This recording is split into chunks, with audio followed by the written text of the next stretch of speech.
Hello everyone, in this video I'll be voting for the Game Awards, Game of the Year, and all the other categories, giving my thoughts on them. This year didn't have any standouts like last year with Baldur's Gate 3, but hey, we got some pretty stellar games that I want to talk about. Now, Game of the Year, there's a bit of controversy here because one of these is not like the other. Shadow of the Erdtree was one of my favorite releases from this year, but I do not think that it belongs in a Game of the Year category. It's a very well done DLC or expansion. However, it's not a game. It's a add-on to a game. So I'm not voting for it. I think it's probably the best thing that released this year as a huge fan of Elden Ring, but I can't bring myself to vote for it. Now, we got some great choices here. So I was initially thinking Astrobot was my game of the year because I think Astrobot was just an enjoyable experience all around. But I don't think after 15 hours I come back to it time to time, but it's not drawing me in like some of the other games here, like Metaphor ReFantazio, Final Fantasy VII Rebirth, Shadow of the Erdtree, Black Myth Wukong.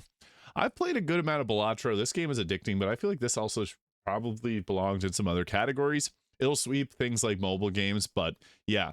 Black Myth Wukong is a really good game. It is the lowest rated game on Metacritic to ever be nominated for Game of the Year. I think it's a fantastic game myself. I beat it, got the secret ending, and it's a lot of fun.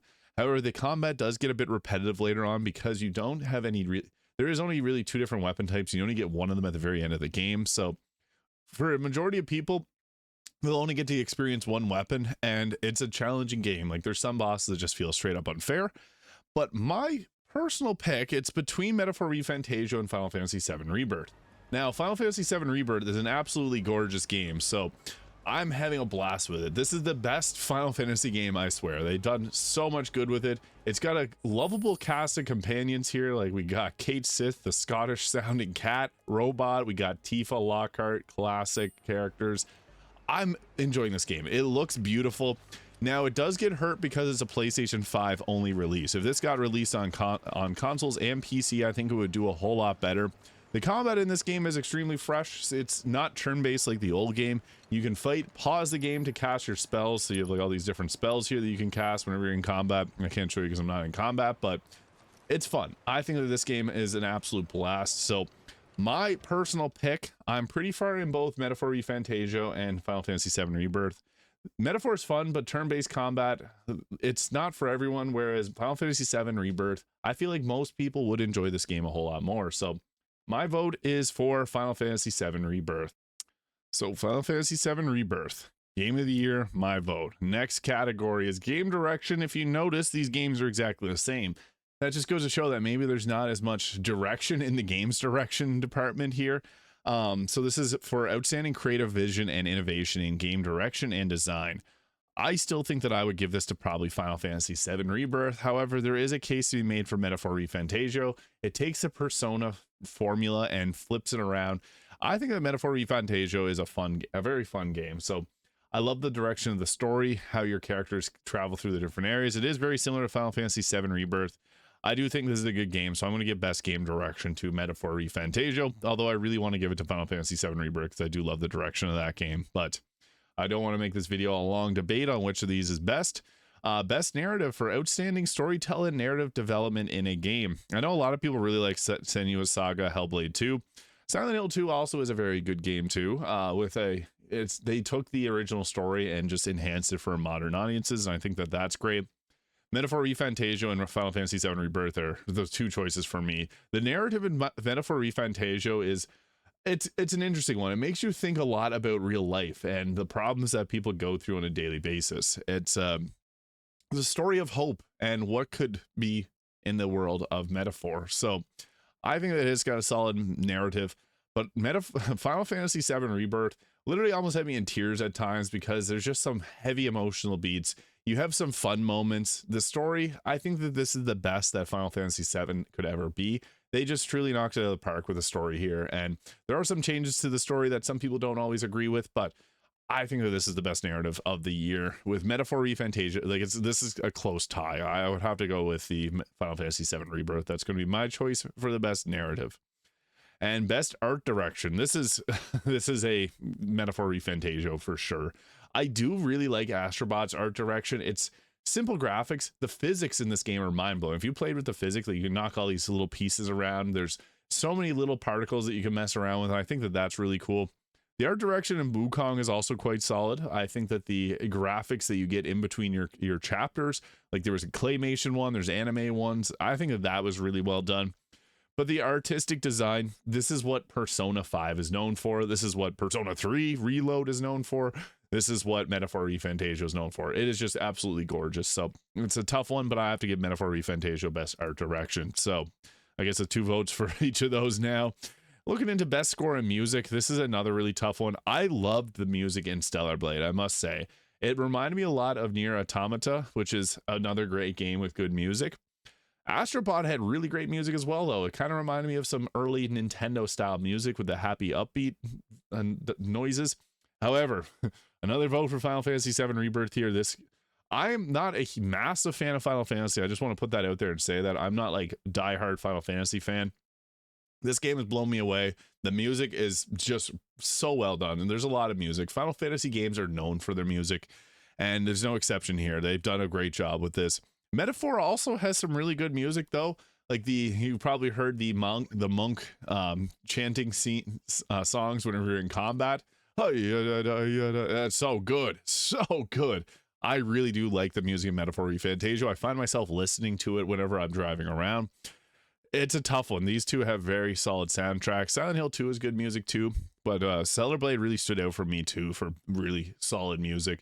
I want to vote Stellar Blade, but Final Fantasy VII Rebirth just had such great music, but so does Metaphor. This one was one that I've been thinking over and over on, but I think I'm going to go with Final Fantasy VII Rebirth. They're just always known for having good soundtracks, and this is no exception. I think this is one of their best. So I voted last year for Final Fantasy 16, and they won for best music. So best audio design. This is a weird one for in-game audio. I know that there's a special music. I played some Black Ops 6 for a while. You can pay to win. You get a different pay. If you pay for the audio enhancement on multiplayer, you can get better. So I'm not going to vote for Black Ops 6. I don't like seeing things like that where they're trying to take advantage of people's money. But I might just give this a Final Fantasy VII Rebirth as well. The music's great. They use the PlayStation controller. They use the audio through this too as well at certain points, and I love that. Whenever games can enhance for that. So audio design, Final Fantasy VII Rebirth. They're getting a lot of votes from me. Best performance. This is actually another one that I knew what I was going for. I must give a shout out to Luke Roberts. He did a great job in Silent Hill 2. Melina Juergens, cool story. They weren't even cast as the voice actor here, and they were just a background worker, and they got brought all the way into being the voice actor. So that's a cool story. Star Wars Outlaws, don't know why that's there. Brina White voicing Aerith in Final Fantasy VII Rebirth, very great job. So I'm voting for her there. No standouts again, like Neil Newbin last year as Astarion in Baldur's Gate 3, but hey. Innovation and accessibility, the only vote that Dragon Age Veilguard has gotten.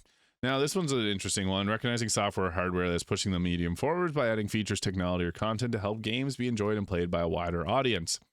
This one's tough. I don't know where I would go for best accessibility. I don't personally have much in this, I guess, race, but I did enjoy Black Ops 6. The campaign was really well done, and there are some modifications to the sound and color design, I guess, for people. So I guess I'll go with Black Ops 6, but nothing there that I really noticed, I guess, myself.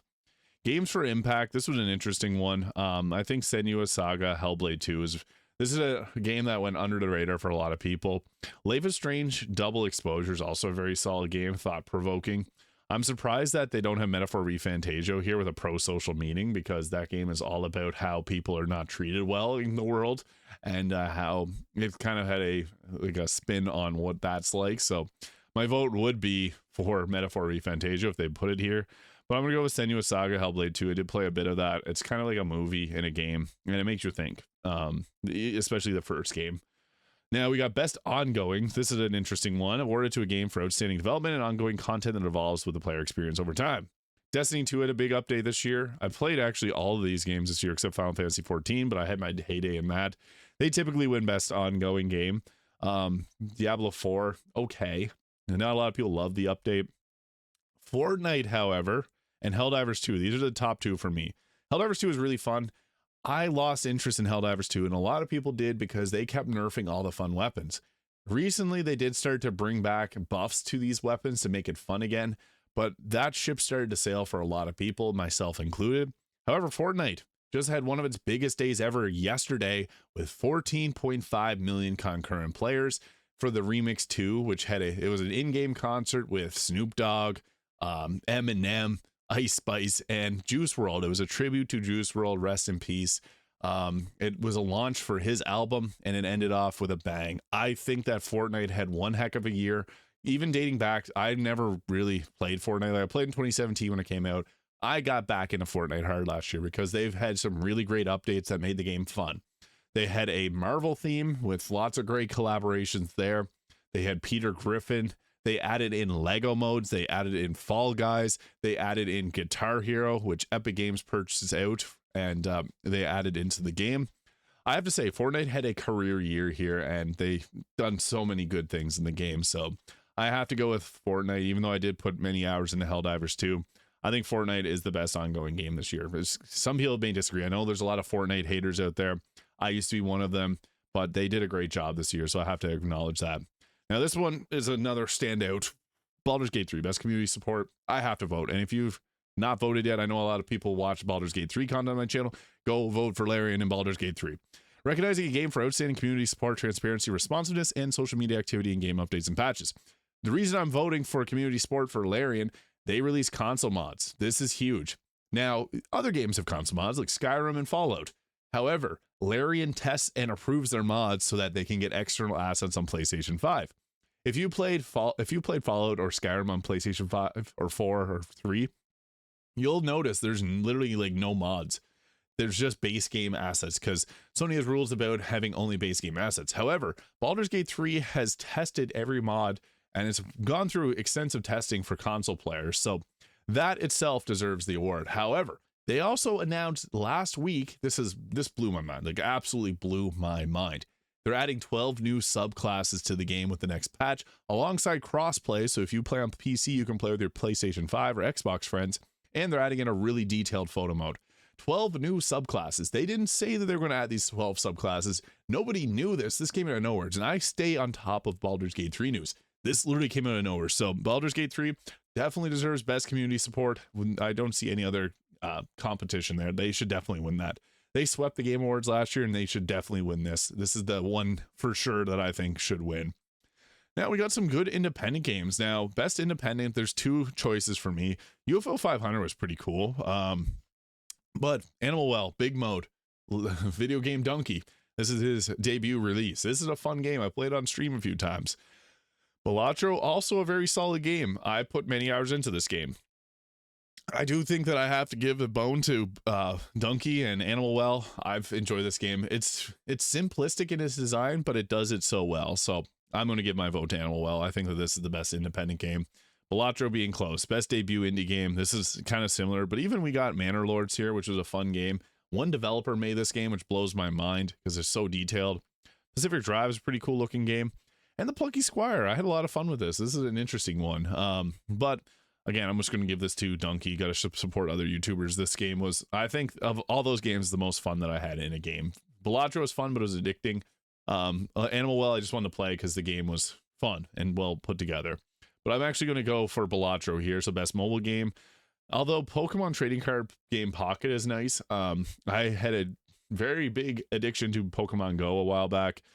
So I don't think I could vote for that one. Balatro is such a solid game and it's on mobile. Zenless Zone Zero is surprising that it's on mobile because this game is actually like pretty good on a console, but it's kind of like the Gooner game. So I'm going with Balatro here. Solid choice. AFK Journey, some people do like too. Best AR or VR, so augmented reality or virtual reality. The Batman game looked really cool.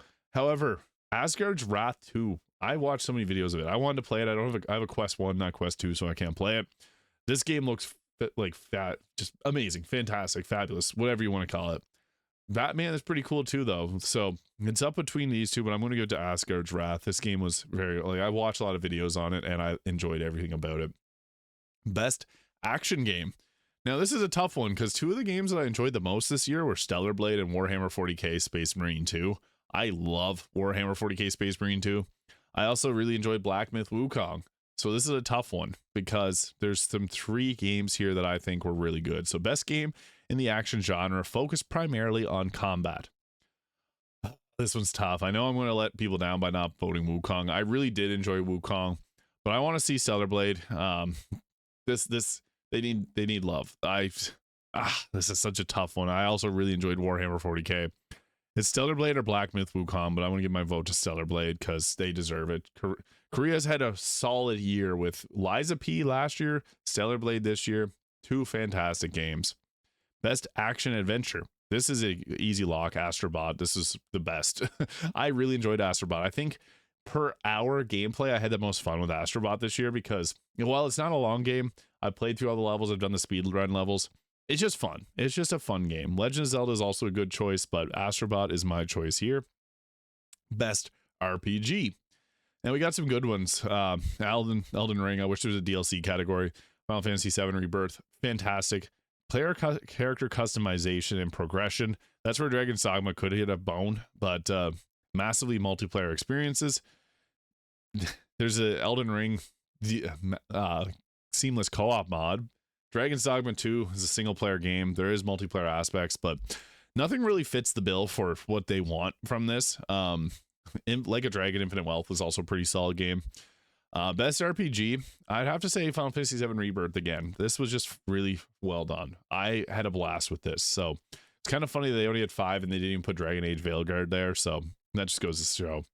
Best fighting game. Multiverses should not be here. They already won this in 2021.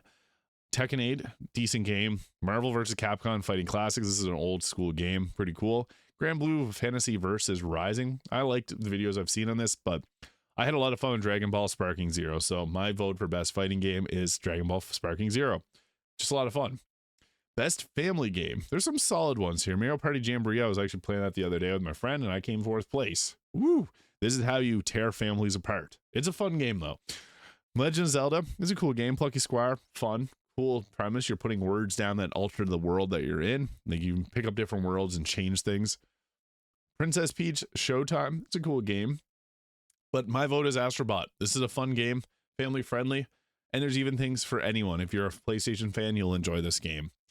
Now we got best sim or strategy game. Now I played a few of these. Age of Mythology Retold. This is on Game Pass, so is Manor Lords. Frostpunk's a decent game. I never really was able to get much into Frostpunk, but my vote is for Manor Lords. I thought this was pretty fun. Unicorn Overlord is another good choice. This is tough between these two. I might actually give this Unicorn Overlord. Sega Atlas. And best sport or racing game. I don't put many hours into racing or sports games anymore. I used to. F1, I know a lot of people enjoyed. I might just give this to NBA because I heard some good things from my friends that play this game often. I haven't played it, but I've watched, I guess, my friends play. Best multiplayer. This is a cool one. I think Helldivers 2 deserves this. I didn't vote for them earlier, and I felt bad about it. Mario Party Jamboree, I had a lot of fun with multiplayer in this, so that could go. But Warhammer 40k Space Marine 2 has good multiplayer as well. Really fun. I'm sad I'm not voting for this because I had so much fun with this game. But I'm voting for Helldivers 2. This is just a solid multiplayer experience and definitely should win this category. Now we got best adaptation with Arcane, Fallout, Knuckles, Like a Dragon, Yakuza, and Tomb Raider. I really enjoyed the Fallout show. Arcane, I know a lot of people really like that. League of Legends, meh, but Arcane's the best thing out of League. Knuckles was really cool too. Idris Elba did a great job. I'm just going to give this a Fallout. This was a cool adaptation to see and makes me excited for the next Fallout game that we may get in like 2052. Don't know when the next game's going, but it was fun. Most anticipated game. This is a cool one, but obviously the only winner here is, like, could you really say you're more excited for Death Stranding 2 on the beach than Grand Theft Auto 6? This is the most hyped game in the history of games. There's no other option. I am also really excited for Metroid Prime 4 and Monster Hunter Wilds. This is coming out relatively soon, and GOTY OTA looks great as well. And Death Stranding I'll probably play too, but you got to be a fool not to vote for Grand Theft Auto 6. We got Jason voting for Grand Theft Auto 6 before Grand Theft Auto 6. Like, there's memes about it. Come on, that's definitely the pick.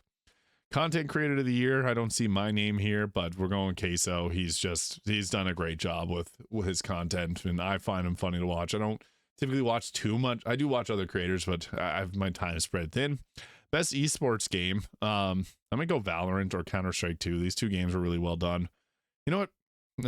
This is tough. Valorant's probably the best game of this year, but gotta give a bone to Valve. They do a lot of great things, and I play Counter-Strike 2. I think it's a good game. Esports athlete. This is probably where I tune out because I don't know where to go with this, and I don't want to give a false vote. But it's pretty clear that we got a solid game with Final Fantasy VII Rebirth, and I think this game will do well at the Game Awards. I hope it wins Game of the Year, but I wouldn't be upset if anything.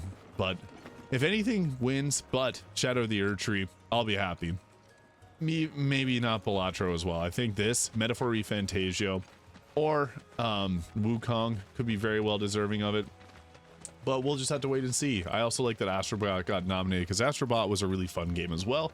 But those are my picks for Game of the Year. Let me know yours in the comments below. I'm always curious to see what other people are thinking when it comes to video games, because everyone has different experiences. But my favorite game this year was Final Fantasy VII Rebirth. Love this game. So let me know your thoughts in the comments. Hit the subscribe button below if you haven't already, and I'll see you all in the next video.